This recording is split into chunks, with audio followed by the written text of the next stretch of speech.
Tu as commis le même péché une fois, deux fois, trois fois, cinq fois et tu ne sais pas comment sortir de la culpabilité. Tu as du mal à te rapprocher de Dieu parce que tu as honte, parce que tu as l'impression de ne pas être sincère avec Dieu, parce que tu n'arrives pas à te détacher de ceux ou ces péchés que tu as l'habitude de faire. Aujourd'hui, j'ai envie de t'encourager à vraiment persévérer dans la foi. Parce qu'au travers de la parole de Dieu, on voit que le Seigneur nous appelle à vraiment persévérer. Parce que ce n'est pas facile, il y a une lutte dans notre chair, dans notre corps qui nous pousse à vraiment faire ce qui n'est pas de Dieu, alors que dans notre esprit, nous voulons faire ce qui est agréable à Dieu. Et c'est pourquoi le Seigneur justement nous encourage à nous appuyer sur lui. Parce que par nos propres forces, il est difficile de faire la volonté de Dieu, mais par son Saint-Esprit, nous sommes capables de le faire.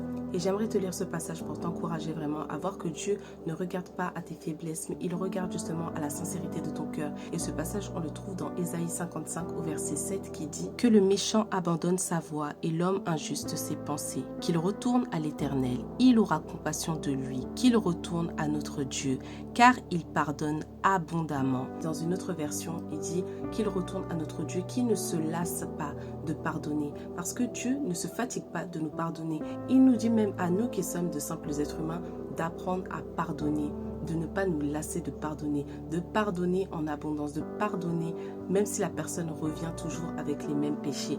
Donc nous ne devons pas avoir peur de venir vers Dieu lorsque nous péchons, même si nous avons commis ce même péché plusieurs fois, parce que nous savons que c'est en Dieu que nous trouverons vraiment la rédemption, le pardon de nos péchés et que nous pourrons avancer dans la vie. Et c'est par le Saint-Esprit, non par tes propres forces, que tu seras capable d'avancer selon la volonté de Dieu.